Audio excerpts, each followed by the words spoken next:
Imagine you did everything right. You skipped the vacations, you made coffee at home, you drove the same car for 11 years. Every month, without fail, you put money into your savings account, the one the bank calls high yield, and you watched that number slowly, patiently climb.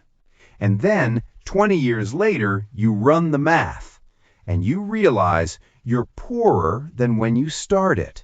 Not poorer on paper, the number is bigger, the account has more in it than you ever put in, but in terms of what that money can actually buy you, the groceries, the rent, the doctor's visit, you lost, quietly, without anyone telling you, without a single mistake you could point to. That's not a horror story, that's just math. And today, we're going to walk through exactly how it happens, why the system is built in a way that makes it almost inevitable, and what the people who actually build wealth understand that most of us were never taught. Let's start with something simple. When you were a kid, maybe 5, 6 years old, someone probably told you that saving money was good. Maybe it was a parent, a teacher, a piggy bank with a little slot on top. The message was clean. Spend less than you earn, put the rest away, and one day you'll be safe. It's good advice. It's also dangerously incomplete. Because here's the thing nobody told you when you were 5. Money is not a rock. It doesn't just sit there, unchanged, waiting for you to come back to it. Money is alive. It moves, it grows, or it shrinks, and the direction it moves depends almost entirely on forces that have nothing to do with how disciplined you are. The force I'm talking about is called inflation. And if you've ever wondered why your grandparents could buy a house for $30,000 and you can barely afford a parking space, inflation is why. Here's the simplest possible explanation. Every year, the total amount of money in the economy grows. Central banks print more of it. Governments borrow more of it into existence. New credit gets created. And as the supply of money increases, the value of each individual dollar, what it can actually buy, slowly goes down. A dollar in 1990 could buy what costs about $2.50 today. That's not an accident. That's not a crisis. That's just the system working exactly as intended.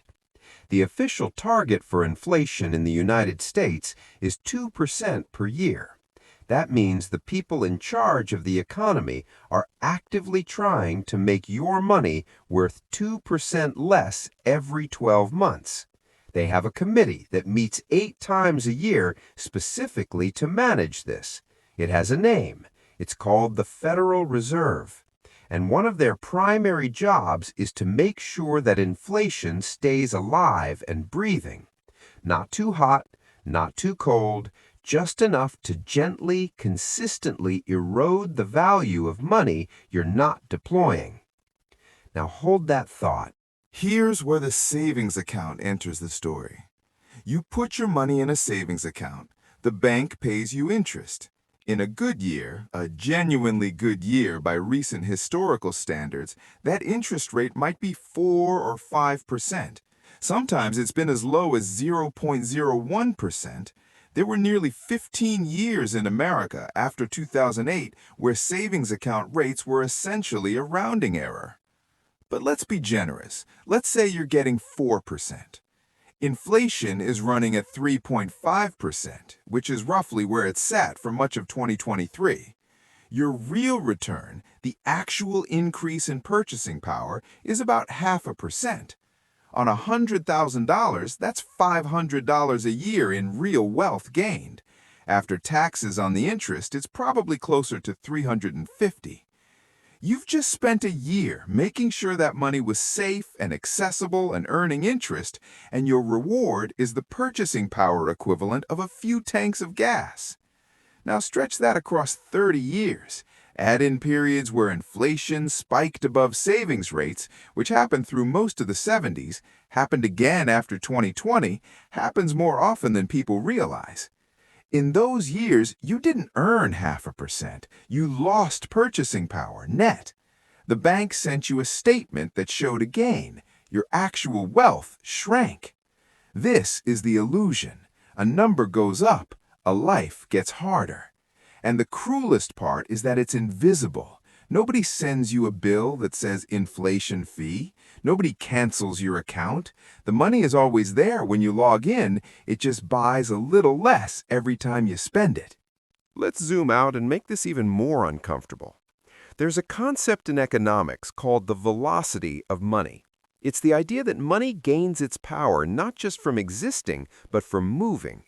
When a dollar circulates, when it gets spent, invested, lent, repaid, spent again, it creates economic activity at every stop. It does work. When a dollar sits in a savings account, it does much less work. Technically, the bank lends it out, so it's not completely still. But you, the person who earned it, who sacrificed to save it, you're the last person seeing the benefit of that movement. Here's the uncomfortable version of this idea. The banking system works by taking your deposits and lending them at higher interest rates than they pay you. You deposit money at 4%, the bank lends it as a mortgage at 7%, or a car loan at 9%, or a credit card at 22%. The spread, the gap between what they pay you and what they charge someone else, is the bank's profit. You are, in the most literal financial sense, the raw material. You are the supplier, and like most suppliers, you are getting the smallest slice of the value chain. This is not a conspiracy. This is just how banks work. It's been this way for centuries. The banking model is almost elegantly simple. Borrow cheap, lend expensive, keep the difference. But it means that when you save, you are not primarily building your own wealth. You are providing the raw material for someone else to build theirs. Now here's where the really interesting tension lives. For most of modern economic history, there was an implicit promise underneath all of this. Yes, savings accounts don't pay much.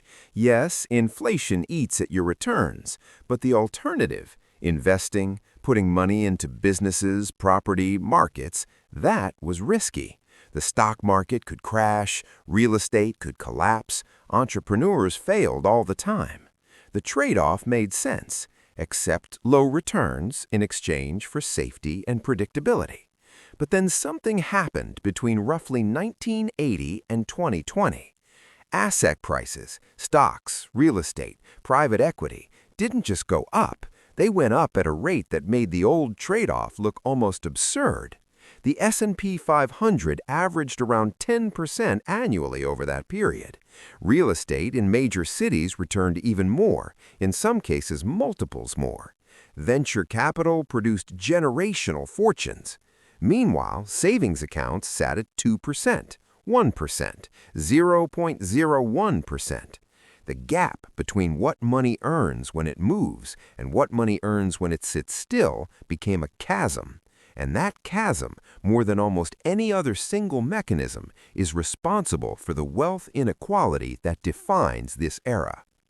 The people who saved diligently, who followed the conventional wisdom, who did what their parents told them, many of them fell behind, not because they were careless, because they were playing by rules that quietly stopped working sometime around the Reagan administration. The people who got richer were, almost universally, the people who owned assets, not the people who saved cash. The people who owned things that inflated along with the money supply. This is the mechanism. This is the quiet engine of inequality that economists write papers about and politicians argue over, but almost nobody explains in plain language. When money gets printed, asset prices tend to rise. When you hold cash, you don't own assets. The people who own assets get richer in proportion to the money printing. The people who hold cash get poorer in proportion to the same event. Saving money in an inflationary era with low interest rates is a wealth transfer. It's just one that happens so slowly, so silently, that most people never see it coming. There's a word you need to know here. It's called purchasing power parity. But forget that term. Here's the real idea. Imagine two people in 2004. Both have $100,000. One puts it in a savings account. One buys a modest house in a mid-size American city. By 2024, the person with the savings account has roughly $160,000, accounting for a fairly generous average interest rate over 2 decades. The person with the house has, in most American markets, somewhere between $250,000 and $400,000 worth of property, and they've been living in it the whole time. Same starting point, same 20 years, radically different outcomes. And here's the quiet irony of that story. The homeowner was technically taking on debt. The saver was being responsible. By every conventional piece of wisdom they'd ever been given, the saver was doing the right thing, and the homeowner was taking a risk. The system rewarded the risk. It punished the caution. Not dramatically, not cruelly, but consistently and quietly over decades. Now, some of you are already composing the objection in your head. Investing is risky. Markets crash. People lose everything. 2008 happened. 2000 happened. Regular people who put their money in the market got destroyed. That's true. All of it. And this is where the conversation gets genuinely complicated, because the answer isn't simply stop saving and go buy stocks. That's not an answer. That's a different kind of recklessness. The real lesson is narrower and more specific. Cash savings, in the traditional sense, money sitting in a bank account earning modest interest, is not the safe option it appears to be over long time horizons. The risk of inflation eroding your purchasing power is real, measurable, and historically consistent. That risk just doesn't feel like risk because it doesn't show up on your bank statement. Market risk, on the other hand, is visible, jarring, emotional, and deeply uncomfortable. When the market drops 20%, you feel it. When inflation runs 3 points above your savings rate for a year, you don't feel it until you're standing in a grocery store 5 years from now, wondering why everything is so expensive. We are, as humans, much better at fearing visible risk than invisible risk. The banking system, the financial media, and most conventional advice have historically exploited that asymmetry. Keep your money safe, they say, and they're right in the short term. In the long term, safe is sometimes the riskiest thing you can be. Here's the part that doesn't get talked about enough. The people who built the savings culture, the generation that lived through the Great Depression, that hoarded cash and mattresses, that distrusted banks and markets with everything they had a reason. The system had genuinely, catastrophically failed them. Saving felt like the only rational response to a world that had just proven it could take everything. And they passed that instinct down, the virtue of thrift, the dignity of living within your means, the safety of the nest egg. These ideas aren't wrong, they're just incomplete responses to a world that changed. After World War II, the financial architecture of the global economy was rebuilt in a way that systematically, structurally rewards asset ownership over cash holding. That wasn't a secret meeting, it wasn't a conspiracy. It was just the logic of a system trying to rebuild, expand, and grow, and using inflation and credit to do it. The people who understood what that meant, or who just happened to own property or equities during that period, saw their wealth compound. The people who kept saving in the traditional sense ran in place or fell behind. This is not about blame. This is about physics. This is about understanding the actual rules of the game you're playing, so that you're not spending decades playing by rules that no longer exist. So where does that leave us? Emergency funds are real. Liquidity matters.